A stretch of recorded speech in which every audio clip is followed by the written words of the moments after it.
Hey, what's going on, brother? Mr. Drake, You know it. The what is one. the good word? Uh, Keep calm and kill zombies. That's the good word. That's one of the good words. What about September 20 or September 27th? No, August August 27th, 27th. man. August 27th, right August here 27th. in San Angelo, Texas. We are doing the Rock the River 2 concert. Number 2. We did number 1, now it's number 2. And we've got, of course, we've got Morgan Miles joining us. She's amazing, part of the Hangout family. We've got James Hyde, actor starring in Monarcho and Dutch. He is going to be joining us out there. We've also got Vallejo just joined the ticket as of today. Come on, Texas people. You got to see them. You know who they are, right? Yeah, I mean they're huge, Texas, man, huge. They're back together and touring. It's going to be a great show.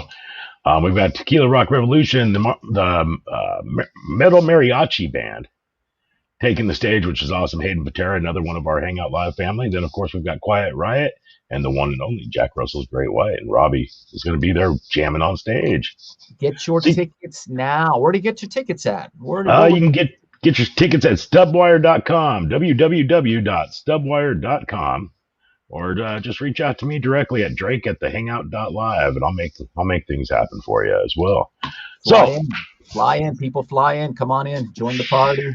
Push like on this too. We want you to push like and share this, whether you're on YouTube, Facebook, Twitch, or Twitch. Push like, tell people, spread the good word. Watch and restream, rewatch and rewatch, and share and share. That's it, man. That's it. Well, we got the business out of the way. It's been a long week. It felt like forever since our last show. It actually, it has been a while. It's been a while, man. So a lot of good things have happened this week. We've got a lot of great guests coming up. Of course, we've got an amazing guest tonight, Robbie. You know what? Before we do that, I'm going to say happy birthday to my wife, Jessica. She had a birthday just passed. That was one of the good things that happened this past week. We did another birthday. So. Hell yeah. Happy birthday, Jess. We all love you. Thank you so much. So, this guy. Who is this guy? Who is this guy? Who is this guy? It's Aaron Leigh, brother. That's who it is. And we're, of course, looking at aaronleigh.com right now. And I think we stop looking at his picture and just bring him in. What do you think? Yeah, let's bring him in. Let's do this. What's up, brother? What's up, guys? Thanks for having me tonight, man. The Hangout. The Hangout Live. So, brother, I don't know how much Jody told you about this show, but it's all about the weirdest bus stories you can tell. No, I'm just playing. We're going to take you back a minute and take you back to the beginnings of where you came from, how you got to where you were, the crucial moments in the career where you might have wanted to give up or might have thought, man, what the hell am I doing? Or if there was another career involved. So let's go all the way back to the beginning in San Jose, California. San Jose, California. Well, I, like any other musician, wannabe musician, local bands, cover bands, all that stuff. Had some original bands out in the 80s. I was in a glam band called Sleaze. Sleaze. In fact, I still have a T-shirt somewhere. We were full on of the times, man. We were like, remember that band Brunette out of LA? Oh, yeah. Or like Tough, or I mean, I looked like if I had a sister, I looked like my sister, But and from there just progressed along to other, just different types of music and local bands. Still grinding away on that. I did construction for a long time, like a lot of musicians, coming up. And learned the trades. I had all my hands in it, man. Drywall, plumbing, electrical, you name it, man. I was in it. Tile, all that stuff. But really, yeah, man, did that for a long time. You got to pay the bills. You got to do something, right? I ain't above paying the bills, man. Right. But then from there, man, it progresses on and on. The grind, as most musicians know, man. You just waiting for something to happen. Really, you're doing all you can. You're working your ass off to try to, get above and keep climbing that ladder, man. Getting that break. And I feel that break came along legitimately. It was when I met Frank Hannon, and a lot of things changed from there in 2012 when I met Frank. And since then, my world's completely changed. You know, so when I joined his band, his solo band, we did shows, we toured, you know. I was thinking this is great, you know. And then the time came when Tesla was about to get busy, and Frank says, "Hey man, I'm gonna have to go on the road. I don't really want to like leave you behind with nothing going on." And he was so cool, and kind of, I don't know if he was somehow seeing in the future or something, but he says, "You know, why don't you come out on the road with Tesla and do merch?"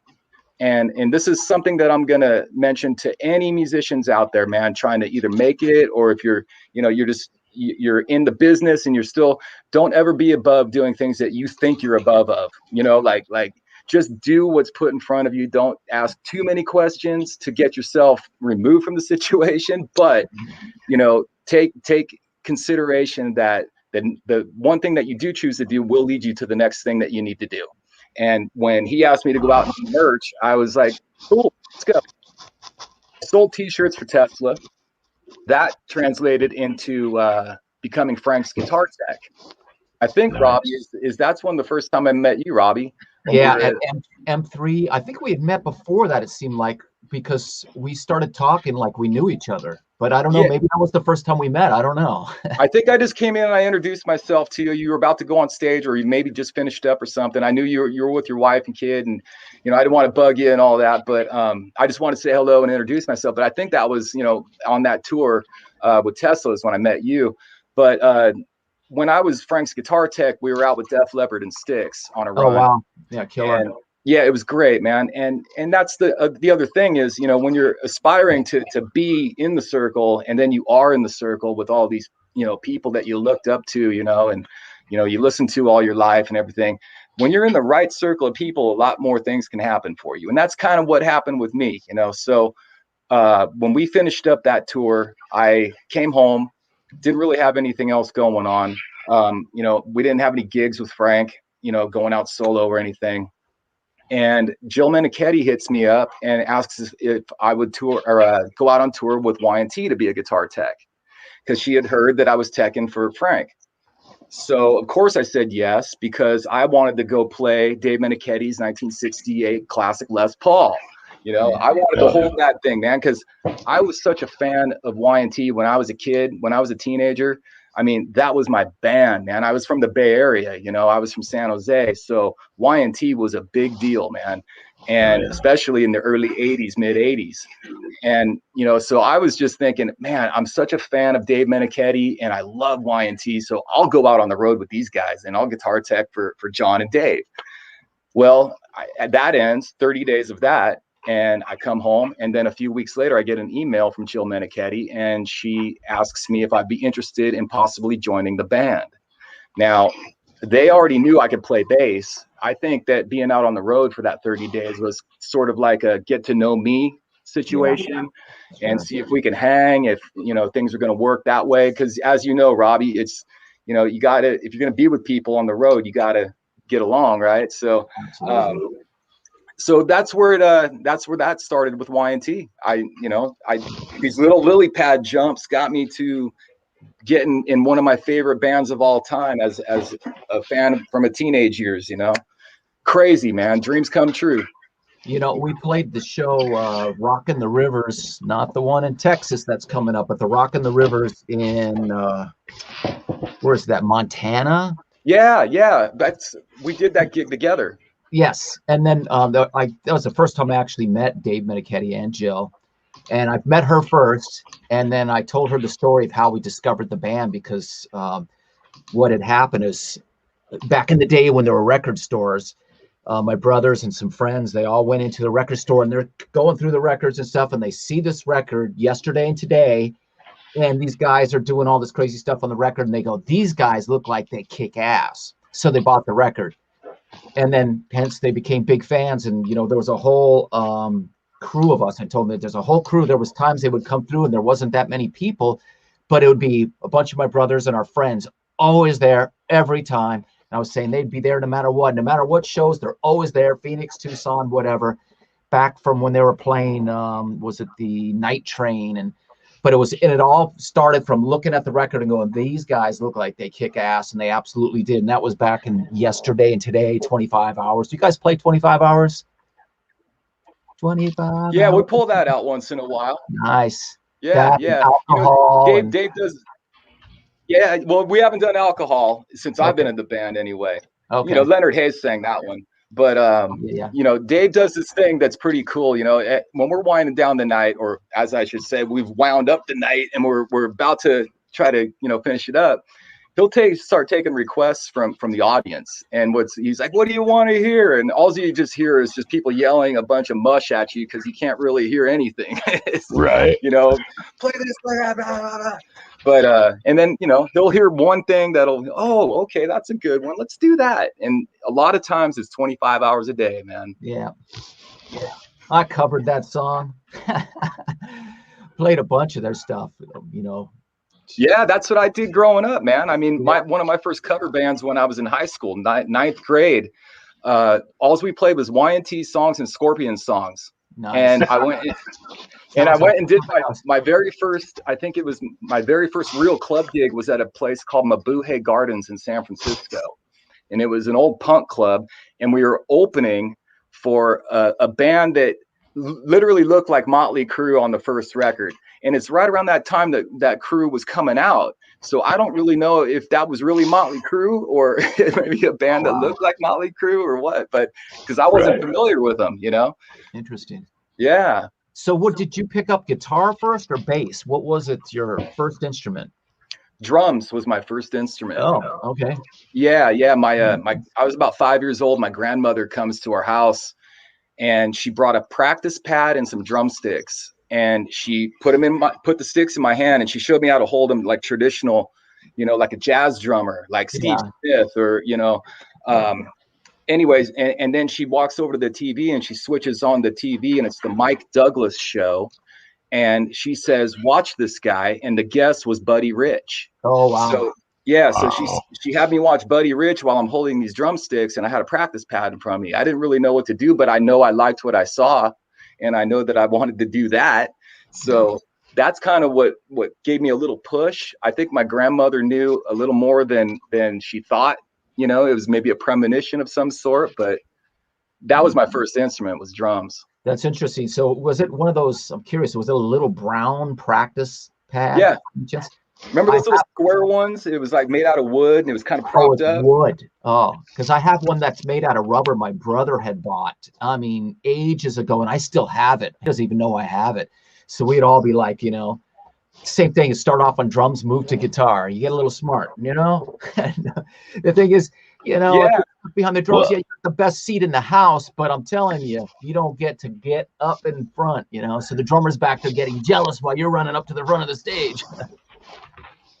Well, that's sort of what I was thinking as when I started really getting into drums and learning songs and my thing was with drums, I got really into Rush. So I learned every fucking Rush song I could possibly listen to. And we jammed with had all the neighborhood kids come over my house because my parents were cool. They let me have the garage, and I built risers in my garage. And check this out. I was so into it, man. At about 11 years old, I had a paper route. San Jose Mercury News paper route. And early in the morning, I'd be cruising along on my route bike and I'd see floodlights in people's yards, like amber and green and red and shit. I would steal those lights out of people's houses so I could take them home and make my own light show in my garage, man.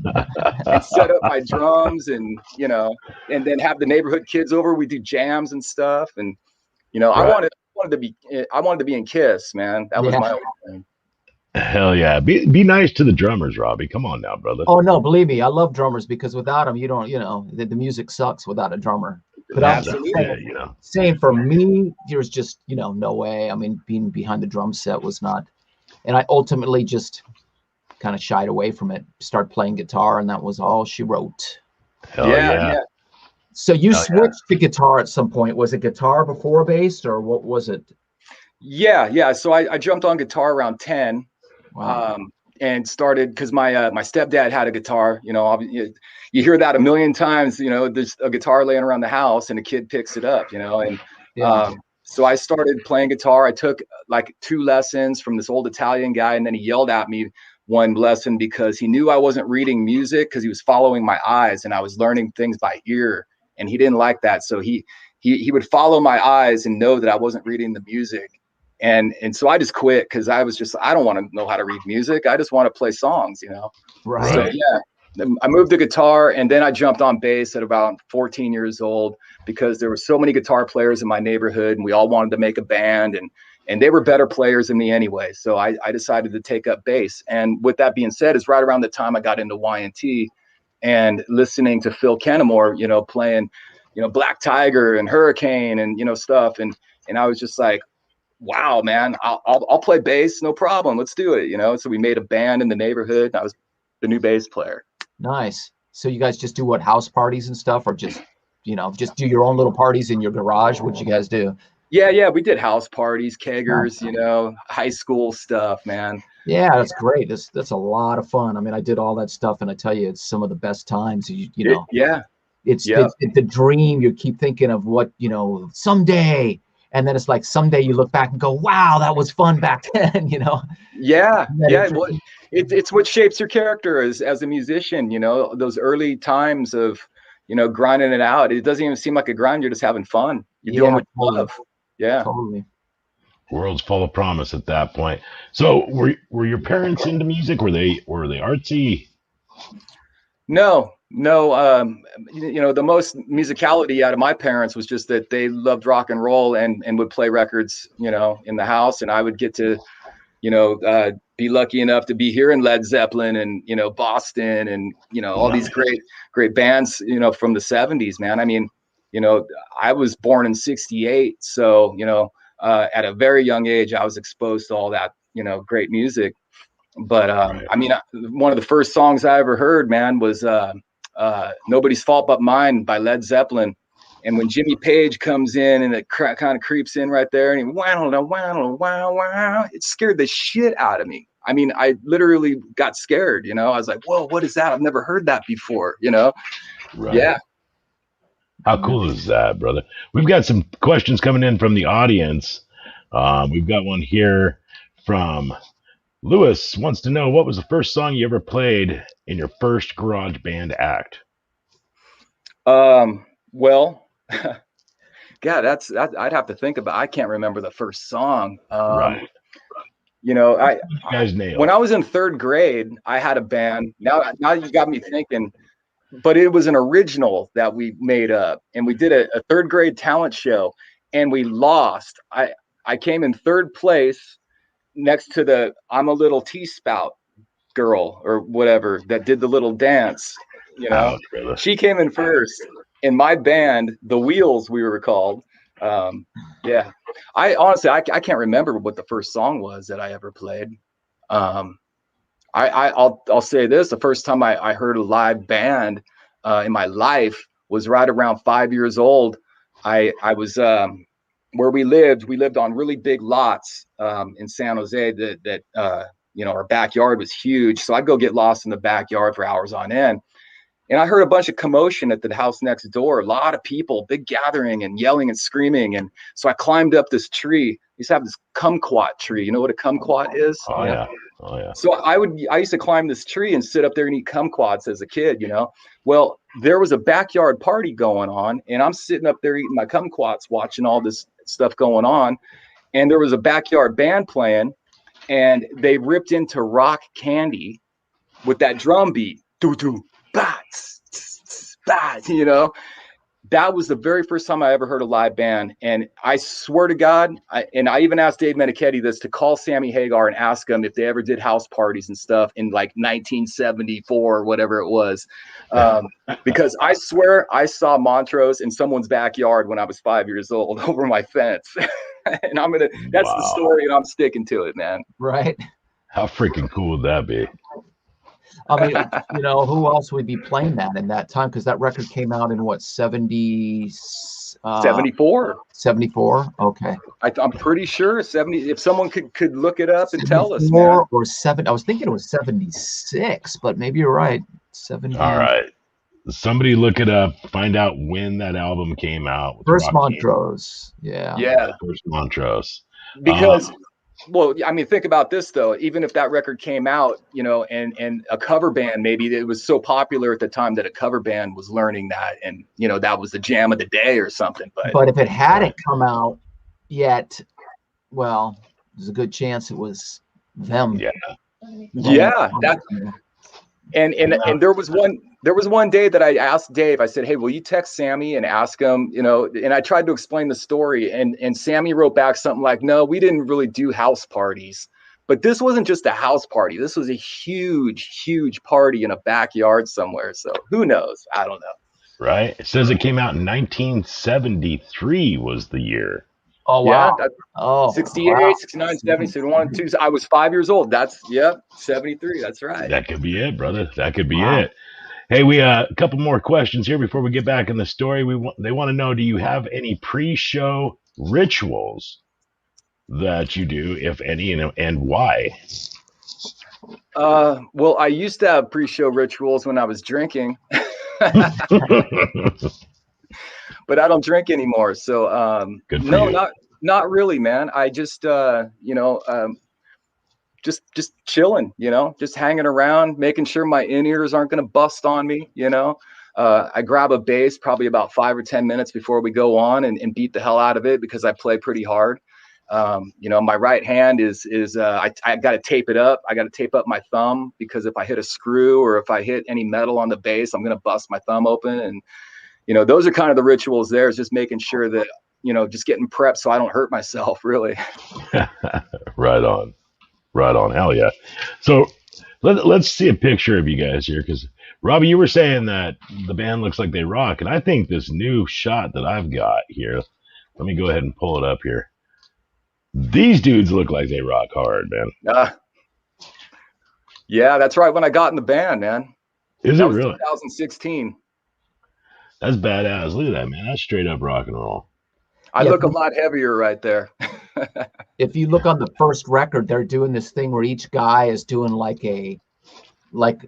several pictures of them, like doing kicks and doing just crazy stuff. You're going, okay, they're showing you that they're pretty wild on stage. And I saw them pretty early on, and you know, way back, and these guys rock, and they still rock, of course. I mean, Dave Meniketti's been a beast for years since before the first album, I'm sure. Yeah. You know, Dave, he told me he was a black belt. He was really into karate when he was younger, you know, in the early Y&T days. So that's probably where, you know, the kick came from. But, you know, I'll tell you, man, hey, Dave's like 68 years old, I think, right now. What? And still to this day, there's a certain song, I think it might be Dirty Girl, when we're doing Dirty Girl, and he'll jump at the end and do this spin and land right on his feet, man. I mean, he's jumping around, and, you know, then he's singing, he's ripping leads. He's incredible, man. Oh, he's great. I mean, that just goes to show you, you know, that's inspiration for people to go, that guy's 68. First of all, he doesn't look it, and he sounds incredible. He's playing great. He's performing great. I mean, that's inspiration, right? Yeah, absolutely, man. And when I'm looking over, I'm on stage, I'm watching Dave, you know, I get lost in it sometimes. I mean, you know, we'll be playing I Believe in You or something, and he's just ripping that emotional solo and these bends. And it's just like, because it's never the same every night when it comes to that particular solo. He'll go until, I mean, I've seen people crying in front of me watching him play that. And it's incredible, man. And I seriously, it's the pinch myself moments a lot of times, man, because I've been such a fan of this band for so long, my whole life. So do you guys do Mean Streets too? Mean Streak. Oh yeah. That's the killer one. I've covered that one before too. Yeah, Mean Streak. You know, Black Tiger, Open Fire. I mean, that's one thing I always say with the Y&T catalog, there isn't a bad song. You know, I find one. I challenge you. Right. Right. Dan says, best stage show ever, pure energy that blow a lot of bands away live.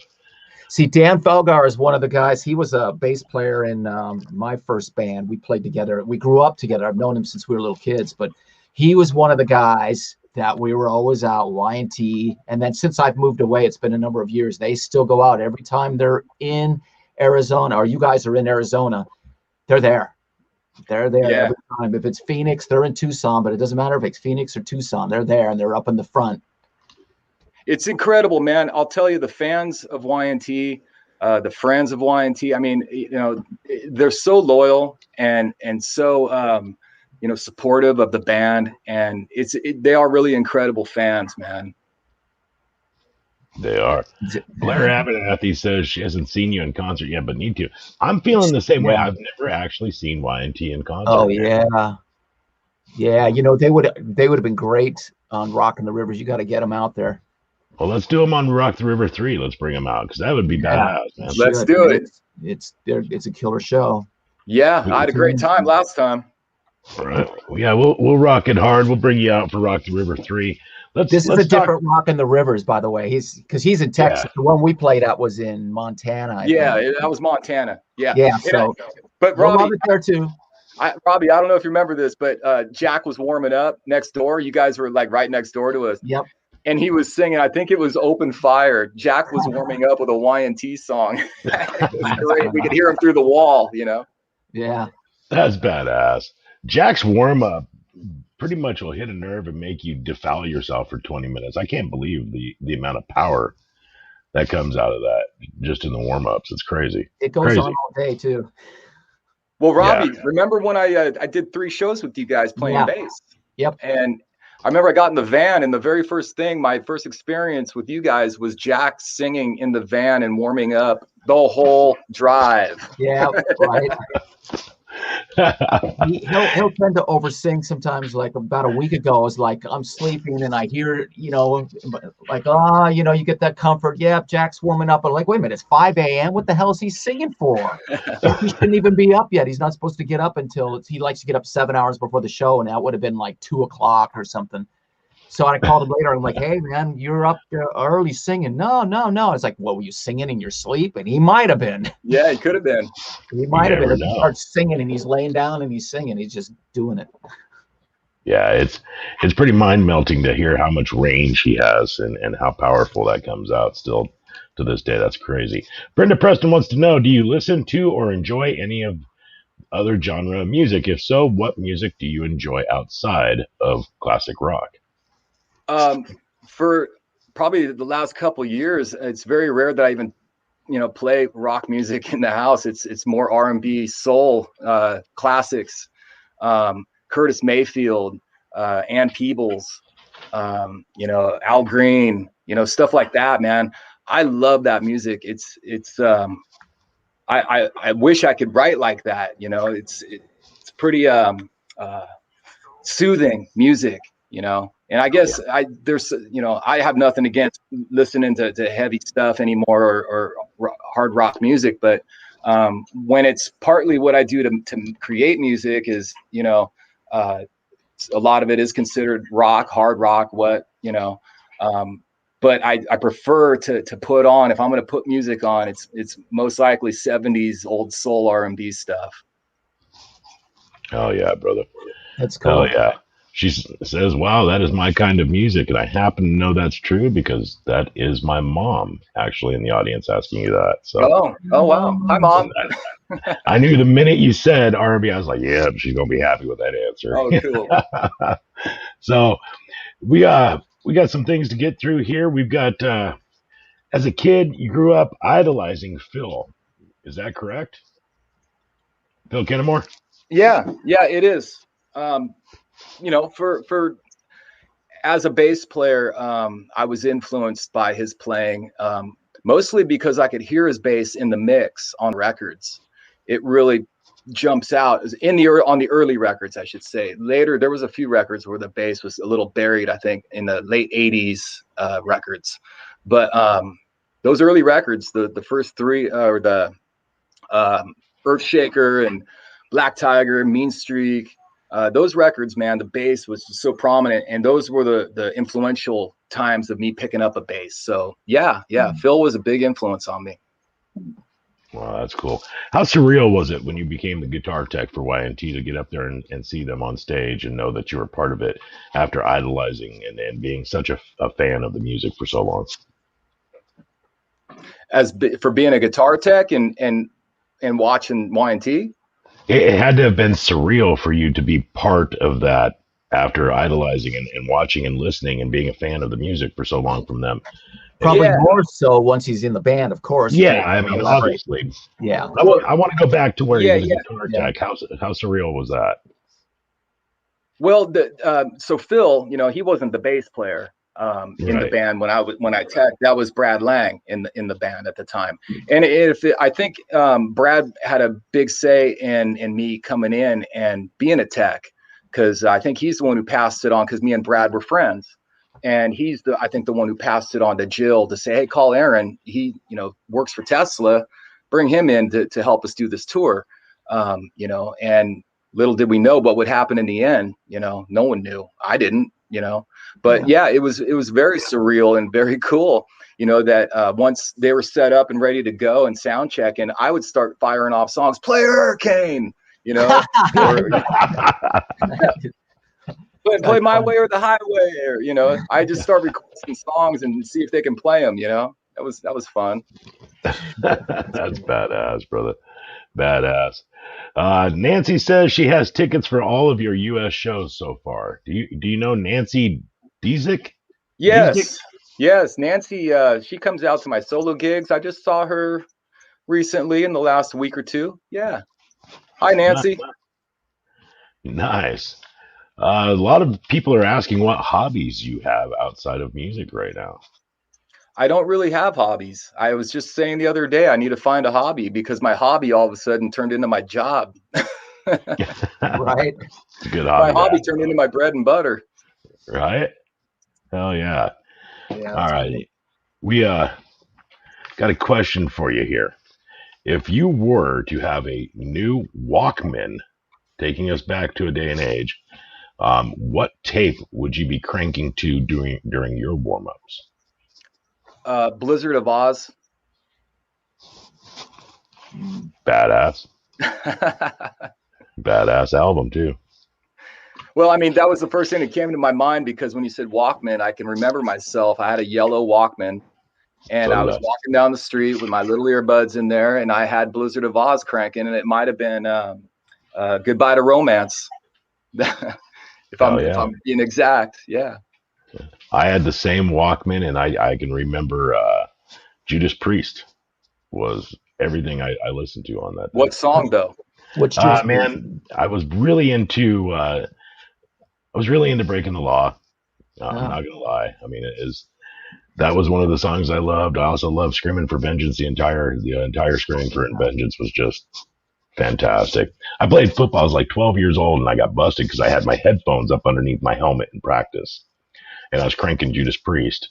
Oh yeah. I'd gotten a bunch of trouble for that, but that same yellow Walkman probably made you play better. Yeah, Sony. It did, yeah. Sony, had the black face and the yellow body. I can remember it today, man. The Ozman, everybody's liking that one. All right, so Robbie, they want to know the same question for you. Walkman. What song? What? I never had one, but if I did, what I would listen to, God. Let's see, that's a tough one.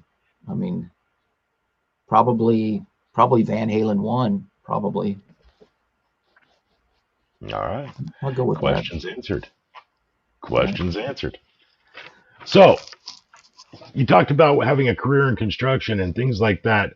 I think it's really important that inspiring artists or musicians and people that are trying to chase the dream and fulfill their passion in life with performing, they have to know that there's a lot of speed bumps along the way. There's a lot of times that you're not going to see what you want right away, and you're going to have to do some other things in life. Having that profession in the background, how much more did that motivate you to get out and to keep pushing yourself forward? As far as you didn't want to be a construction worker, obviously. Well, no, but to be honest, I mean, I didn't mind it. It was, I was paying my bills and I was good at it. So you know, I like doing things I'm good at, obviously. And, you know, it's just what it was, you know, but the thing is I never stopped playing, you know, as much as I needed to go make a living, I always made music, and I was always playing, whether it was an original band or a cover band or whatever, you know. And that's something that I would say to aspiring musicians, young or old, you know, is that the only time that you're not going to get to where you want to go is if you quit. So why quit? You know, if you enjoy doing it, playing music, you know, who's to say, you know, what success means to anyone else, you know, just do it because you love to do it. I mean, that's why we all started doing this as musicians, because we loved it. It was something that hit us, you know, in our hearts, and we were going to do regardless, you know, for most people. Absolutely, that's true. And if you follow your passion and you keep doing it, eventually it should pay off, right? I mean, yeah, you just keep following it. Yeah, well, let me ask you, Robbie, when did you, what was your first, you know, the big break for you? My first real break would have been with Rob Halford. And that was with Fight? Was that Fight? Yeah, with Fight in 1994. And I did play in a thing called the Z-Rock Killing Crew before that. But I mean, it was a radio station band. It was nationally syndicated, and it was kind of this thing that maybe potentially had potential, and the band was popular. And then it lasted about 8-9 months. And then when it broke up, I was still in Arizona, but all the guys were from different parts of the country. Then I was like, that's it. I got to move to California. And then I moved to California, and within a year, I get a call from Rob Halford's management to play guitar for him. Russ had quit the band, and they needed somebody like in 5 days to learn 20 songs and go on tour. So that was the first real experience at, whoa, you know, going out and seeing, like, I mean, I just didn't know. I mean, I've been playing gigs, and pretty good gigs, for a number of years, but nothing like that. Nothing like that. It was like, you know, actually seeing, you know, the tech setting up your gear, and each guy had his own tech, and the crew traveled separate from the band, and you're on a salary, and, you know, it was just run totally professional. So it was a whole different thing. And then, you know, I was just like, I couldn't believe that when we played our first gigs, that I go, they got cooks on duty. I'm like, we get, they're feeding you, you know. I'm like, what? They're feeding us? What? We get, nobody told me anything. And plus they're giving you per diems for food. So I'm getting per diems, and I wasn't spending it because we were getting fed. And I was just like, this is amazing. How, you know, that was the thing. Cooks on duty. I love this. I had no idea how it worked at the time, you know. So wow, that's awesome, man. Rob Halford, you got to play with Halford. Yeah, that was one of those things when you're playing and you're looking out and going, man, I'm playing guitar. Here's a guy right out in front of me singing that I grew up playing all his music. So any of the pre-songs that we did, there was, I think, 7 of them. I knew them all. It was like no big deal. I listened to them. I played them all, went through them, got it. It was all about the Fight songs. I think there was 13 of them on that record that I had to learn, and I wasn't that familiar with them. So it was like trying to retain all those songs within 5 days to be out on tour without a rehearsal. That was interesting. I had a Walkman. Yeah. I did have a Walkman because that's what I listened to on the airplane. I had it when we were flying. I was listening to the songs, and I didn't think ahead to get batteries for the Walkman. So it starts slowing down and slowing down. So I still remember those songs at slow speed until the batteries ran out. I was just trying to keep them in my head. I had one. I guess I had one at that point. I didn't have one before that. Hell yeah. But that was later on. So I'll have to say, to re-answer that question, it would be Fight, because that's what I listened to on their first Fight. There you go. Cool story. They got a question for me coming in, question for Drake. Are you doing what you wanted to do, and what would your dream be in life? Actually, I am doing very much what I wanted to do. I wanted to be in radio, and I wanted to be part of promoting concerts and putting music on stage. Ultimately, though, acting was actually what my dream job was in life. So, but the voice said otherwise. Thanks for the question. It's not over yet, man. Acting, you can act at any age. Yeah. It ain't over. You're still breathing. Are you breathing? I don't know, man. I've been checking that all day, you know. I'm thinking I'm hearing something. Right on. Hell yeah, man. That's awesome, dude, that you got to play with one of your idols growing up, that you, Aaron, get to play with YNT, and and to experience that. How do you, Aaron, combat the nerves on stage, and do you feel the jitters on stage? Do you get gun shy at times, or in front of the larger audiences, or maybe even the smaller audiences are more intimidating? Tell me. No, not with Y&T. I think the last time I got nervous was the first time I played the Fillmore in San Francisco. But that wasn't with Y&T. That was actually opening for Y&T. And it was me, Frank Hannon, and Ron Keel. Oh, wow. And we did a trio. Yeah, we did a trio, and it was Ron Keel's Metal Cowboy album. Nice. And so we opened for Y&T. That was the very first time I got to play the Fillmore, thanks to Ron Keel. And I was pretty nervous for that one because it was material I had to, as you know, Robbie, you got to listen real quick and pick it up real quick. And, that was one of those situations. But no, not necessarily with Y&T. I don't get nervous going out. I just want to go out and do a good show. And the only thing to be honest, is maybe some nervousness might set in about the technical parts of it, like the gear holding up, making sure an amp doesn't go out, or, the bass doesn't break on me or something. But to be honest, again, though, is when I do solo gigs, I get a little nerves with that because all the weight is on, my voice and a guitar. And if I start losing a voice, halfway through or something, I mean, it can get pretty challenging, and, then the nerves start kicking in. But with JRGW, we didn't rehearse with you. You came in and played that. I didn't think you were nervous with that. You came in and played no rehearsal, and you did those gigs with us. I don't think you were nervous. I don't really remember, but we did get to hang out a little bit, and I didn't get the sense that you were nervous. You might have been hiding it, but I was just nervous isn't the right word. Concerned is a better word, just to make sure that I was gonna remember the arrangements of your guys' songs. But it's not, it's never a nerve thing about getting up in front of people. That's not the issue. It's like I said, a lot of times it's the technical aspects of it that I get concerned about.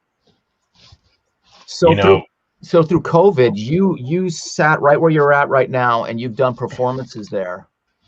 Yeah. Acoustic performances. Are you performing covers or originals or both, or what were you doing? All covers, all classic rock stuff. Okay. It's fun for me to do. It's challenging in a sense to try to take a classic song, strip it all the way down to just a 12-string acoustic guitar, and try to deliver it with a voice. So it's a challenge, and it's fun, keeps the vocal chops up, and there was somebody on here who made a comment. I'd have to put on my glasses and see again because I can't read them without them, but something about she loves hearing your voice singing, and she must have heard your she must have heard one of these performances, is what I'm figuring. So I probably did about 8 of these live streams during the last year and a half or so. Nice. I did two Prince tributes as well. I did a tribute to Prince on the day he died, and I did a tribute on his birthday just recently, actually, and all Prince music stripped down, acoustic. Nancy said you did an amazing Prince tribute show, actually.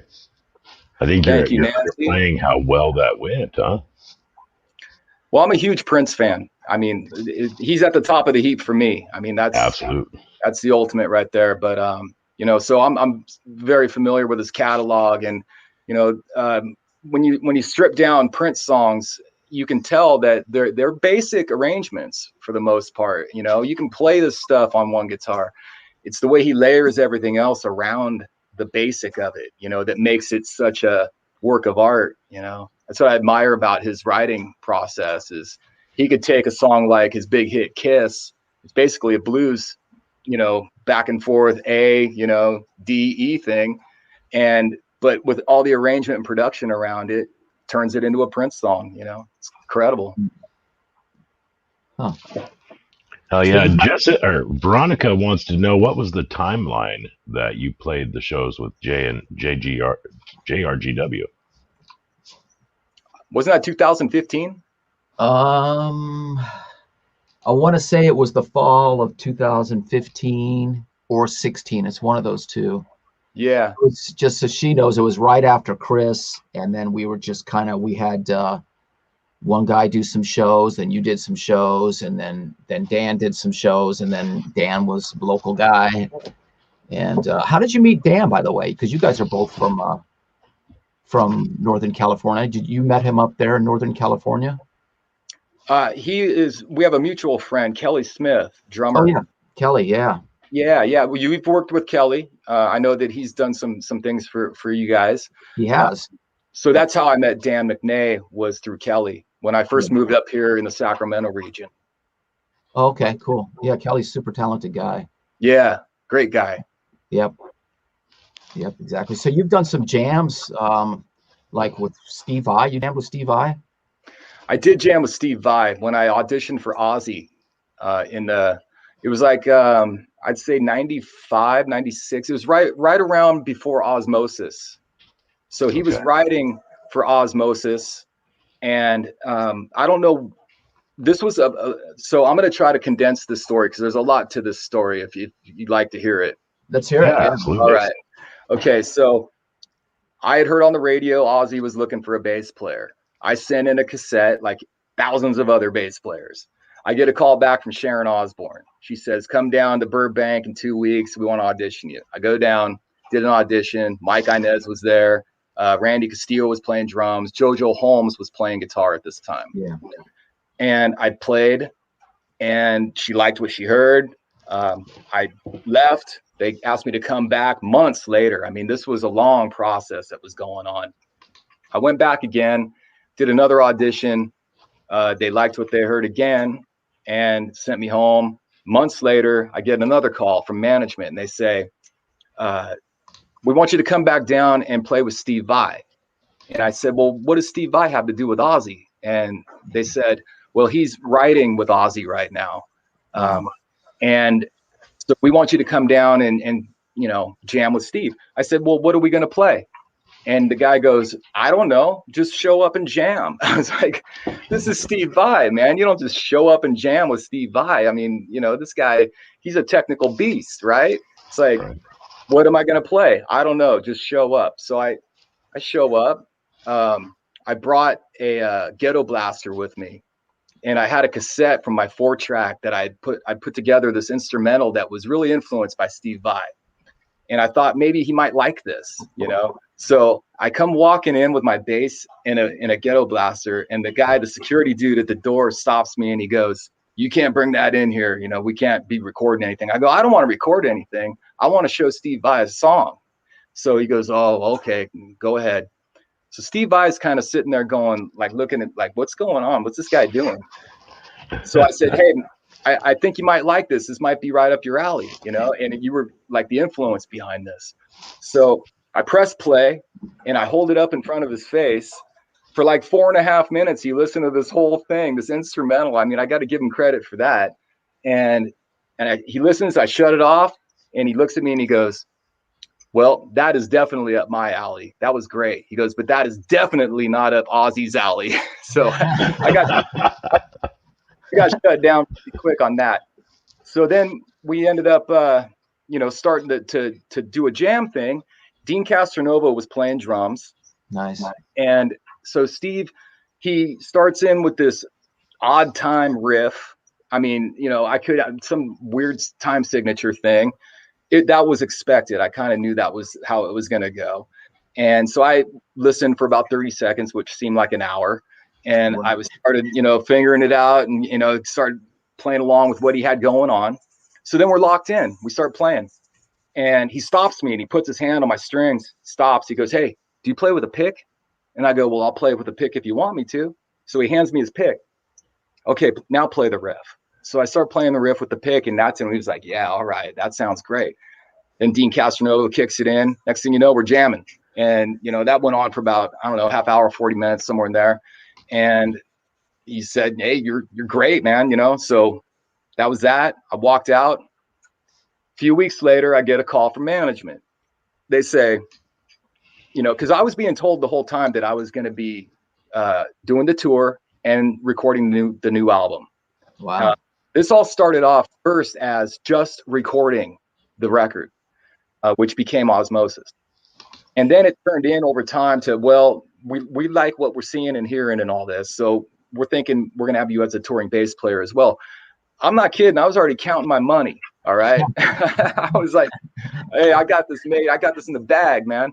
Well, so I get the phone call, and the management team, the guy says, we know, you're not going to like what you're going to hear, but we're going with Geezer Butler.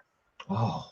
And I said, Geezer Butler? I go, we've already seen that. Like, that's been done a million times. No one cares about Geezer Butler. Like, I was pissed, man. So I'm screaming on the phone about how, you said this and that, going back and forth. And he stops me. He goes, Aaron, I know you're upset. He goes, I know, but it's Ozzy's friend and he needs the money. And that was so do I. So I was like, yeah. I go, well, hey, if Geezer needs the money, then by all means, go Geezer, go get your money. Yeah. So that's how that ended. Was his name Michael by any chance? Yes. It was. The guy at the management was named Michael. Yeah. Okay. Yes.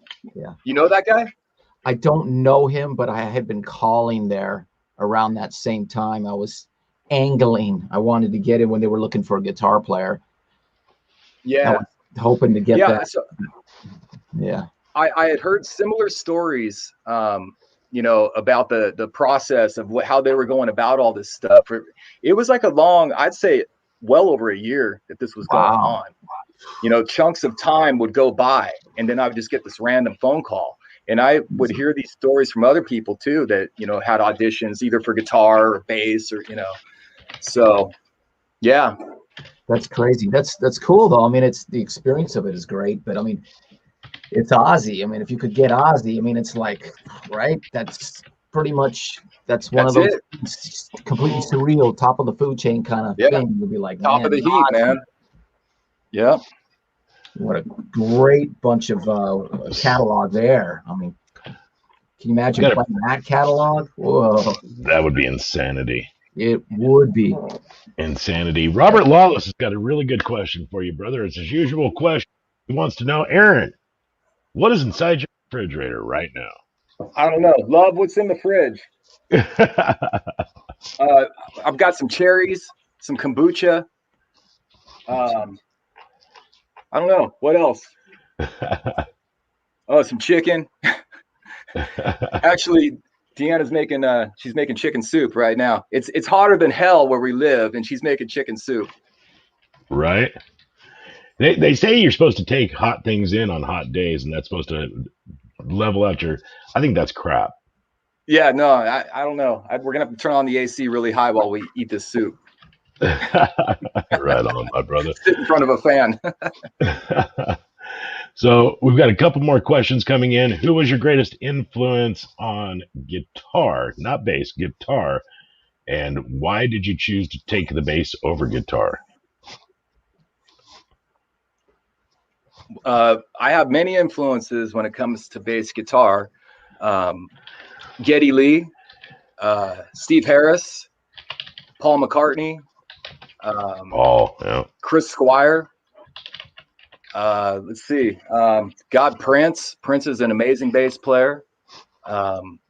There's so many influential players, and I know, I can't think of all of them, but and what was the other second part of the question about moving from guitar to bass? Or you did answer that one already. Yeah, you did answer that one already.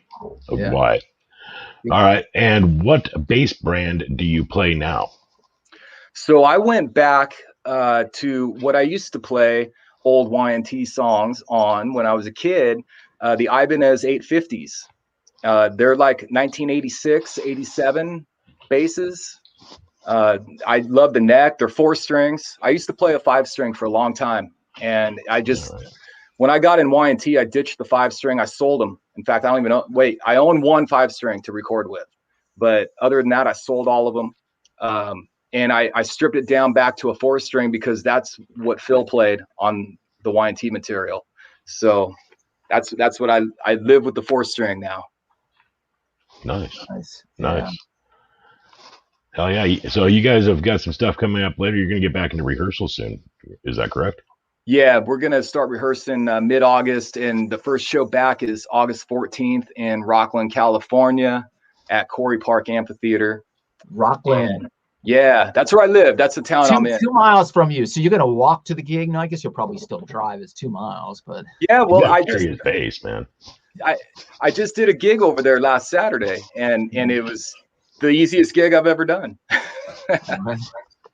That's pretty close to home. It's like, wow, I don't know, other than being a kid and going and playing a house party, I'm an actual, national gig that close to home. Never had one that close before.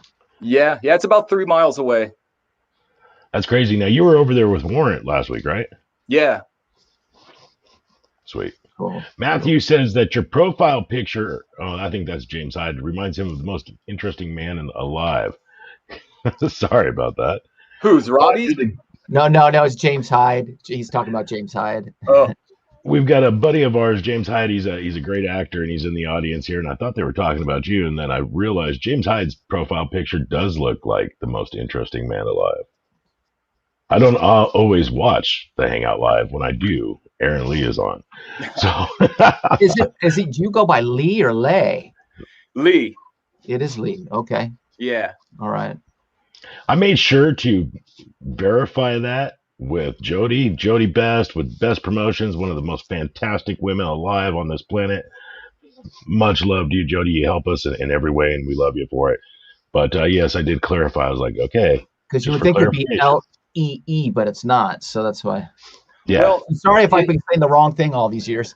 Yeah. No, Leigh is my middle name. I dropped my last name because it had no real affiliation with me whatsoever. So I dropped it and just go by my middle name. I was named after my Aunt Mary. Her middle name is Leigh as well. Oh, cool. Hell yeah. Hell yeah. All right. We have a weird question that just came in. I love weird questions. Bus tours. You've obviously probably been out on the road quite a bit in your life. What's the one thing that you never thought you would see on a bus going on? Brian Wheat's naked ass. How does this come about, buddy? When you're sitting on the couch in the bus and he walks by and pulls his ass out of his pants, sticks in your face. That's how that happens. Yeah. Never thought I'd see that. I don't never want to see that again. I can't unsee that. We had Brian on the show. Great guy. He lives about 20 minutes or 30 minutes outside of where I'm at for most of the year, but super cool guy. But yeah, I would have no desire to see his ass. Robbie? Robbie? No thanks. No. All right. No, don't need ass prints. Yeah, you can put that away now. Yeah. All right. Man, it's about that time. Aaron, it's been fantastic sitting with you. I do want to talk to you real quick about the time you get to jam with Janie Lane. I know a lot of people are interested in that. Janie, obviously, no longer with us. What an incredible talent, incredible voice, and gone too soon. Tell us about that situation and how that came about. So the Janie Lane thing is, a lot of these names that are listed, I should probably go back and look at some of these. There are a lot of like jam situations. They're not like I was, in the band or anything. But the Janie Lane thing was, I was in a San Jose club on a Wednesday night with one of my bands called Cat O' Nine Tails. And this was probably right around 91, I want to say 90. It's right when the Cherry Pie album came out, or the Filthy Rotten Stinking Rich album. Anyway, they were out on tour with Ozzy they were in town. I didn't really know this, but we were in a club playing an acoustic set, and a random Wednesday night, in walks this long blonde haired dude wearing glasses. Like, he looked kind of like, didn't look like Janie Lane to me. Right. Comes walking in, and I could see him milling around. Well, all of a sudden, a bunch of booze comes up to the stage. He buys us some shots and comes up and introduces himself. And we're like, oh, wow, great. Nice to meet you and all that. And hey, can I get up with you guys, man? I want to play too. He was hammered. He was having a good time. Wow. And so he came up with us, and we played all night long. We were playing Pink Floyd, Beatles, Lenny Kravitz. I mean, we were playing all kinds of cool stuff, man. And he knew a lot of this stuff, you know. Wow. So I've got pictures somewhere. In fact, I was thinking, because I knew I was going to be on with you guys tonight, and I was going to go to the box and try to dig out these pictures, because there is some evidence of this. And so we had a nice drunken jam right there in a club on First Street in San Jose. Yeah. How far away is that box, brother? It's in the garage, and it's like probably 130 degrees in the garage right now. Yeah, we don't want to send you out there. Julio Gomez says he has photos. I think I have the photos. He gave them to me. Julio Gomez is known as Blackie, and he used to be my bass tech back in the 80s. And Sleaze, I'm seeing it pop up, man. Hey, Blackie, how you doing? So he was there. He saw the whole thing go down. Yeah. He took the pictures. Badass, brother. Badass. So yeah, a couple more. Mike Tramp, obviously. Fantastic. Joel Hoekstra, Brad Gills. Brad Gillis. Yeah. Brad Gillis is you had a story. Dude, what amazes me is that you said that this really didn't hit for you until like 2012-ish, right? Yeah. Where I started to, do what I feel like I should have been doing all along. Yeah. I'm a latecomer, and that's why, awesome. I was saying earlier, I was just saying earlier, the only way you're not going to succeed is if you quit, and I never quit. So it just hit, but, so badass. Yeah. Yeah. You'll get 0% of those opportunities if you don't take them, right? Once you stop taking them, they ain't there. So. Right. And it's hard. It's hard for a lot of people, because you could be talented. Obviously, if you're going through auditions with Ozzy like you were, that shows, that you have talent. You sing, you play guitar, you do all these things. But that doesn't necessarily mean the door opens right away. For some people, it opens up quicker than other people. But if you stay persistent and you keep doing it, eventually it happens. Because a lot of people, I've seen a lot of talented people just go, and give it up. I mean, I think a lot of people in our kind of boat have almost given it up. And I mean, I've been at that point, where I was like, oh man, what am I doing? Everybody gets at that point, unless you've actually broken big in a band.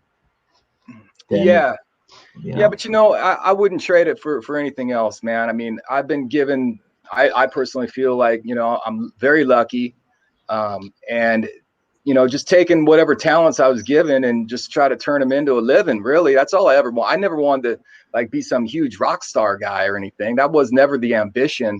I wanted to be a really good musician. That's what I was after.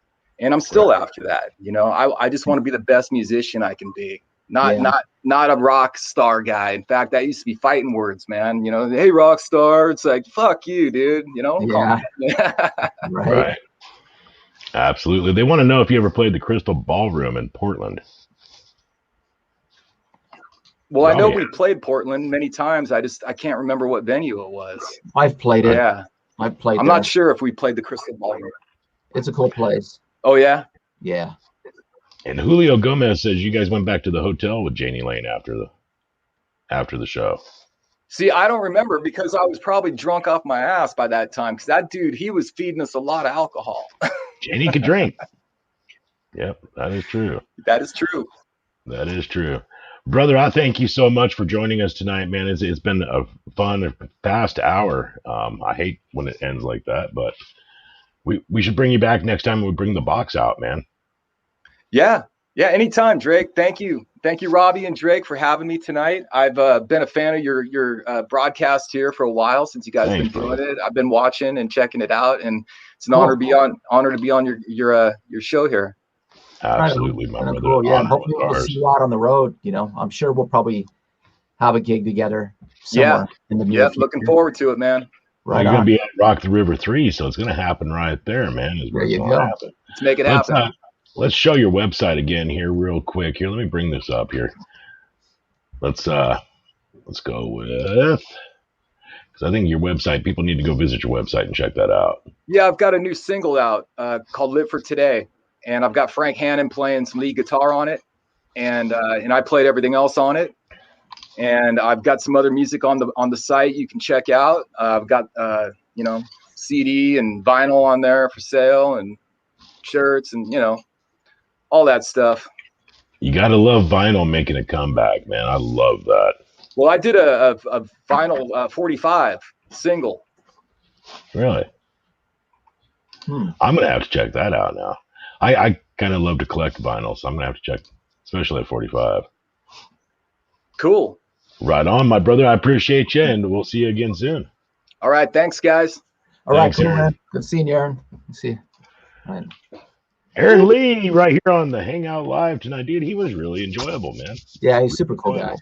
Super cool. Yeah, guy. He's not afraid to put it out there and talk, and it's lovely when things work that way and they just kind of click and you go back and forth, and it made for a really nice show tonight, man.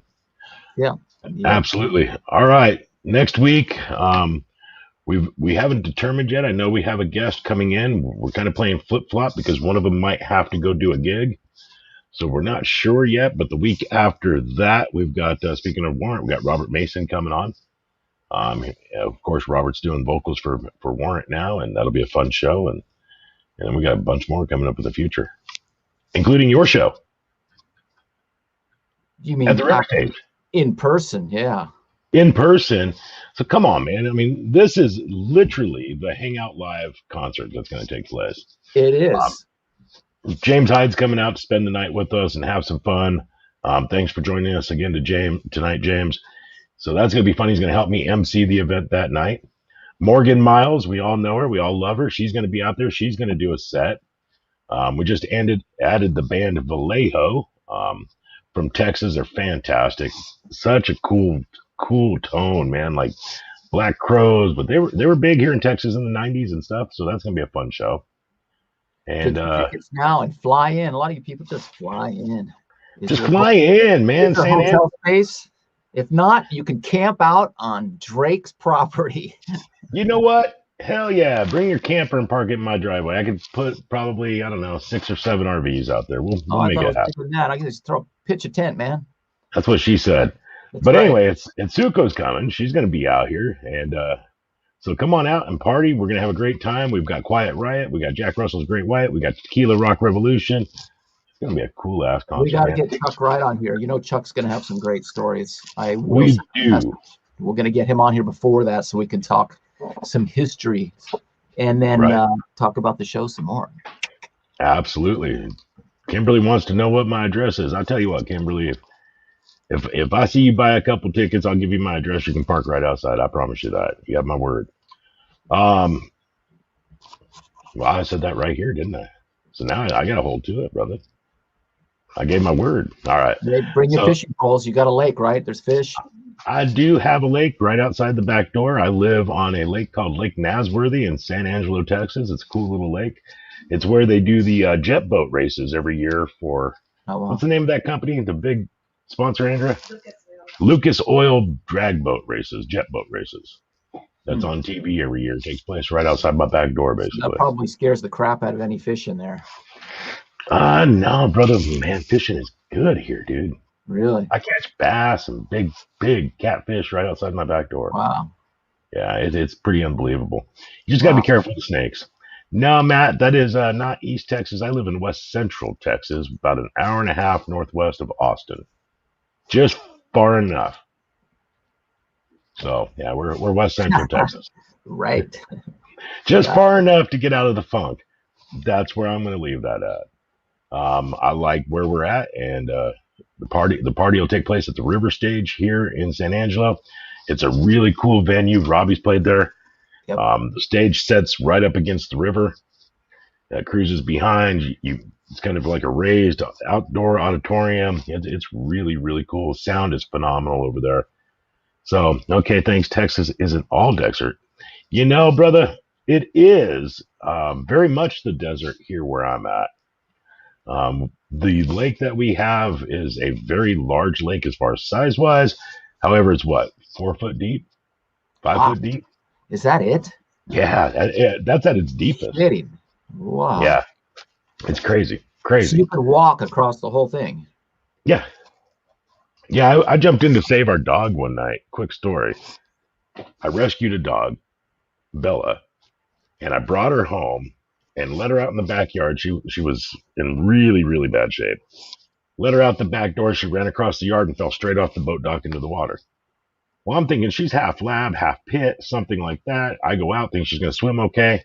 Nope. Bloop, bloop, bloop, bloop, bubbles. Jesus. So I jump in. I'm like, it's like 40 degrees outside. I jump in and I land expecting to like go underwater.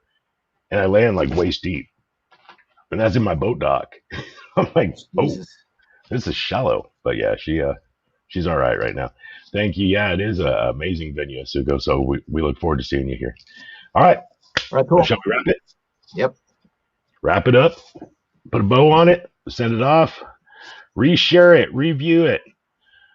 Yeah, there's a whole lot more to that like story. It, comment, keep commenting, keep liking, keep sharing. Yeah, we've got to build this. We're building it. Some of our videos in the last month have had over 20,000 views. We love you. We thank you so much for that. Keep pushing it out there. Let's make this continue. We've got the next 16 weeks of guests booked out. Things are really kind of coming along for the show. We're excited about it, and thank every one of you for that. All right, until next week, we love you. It's the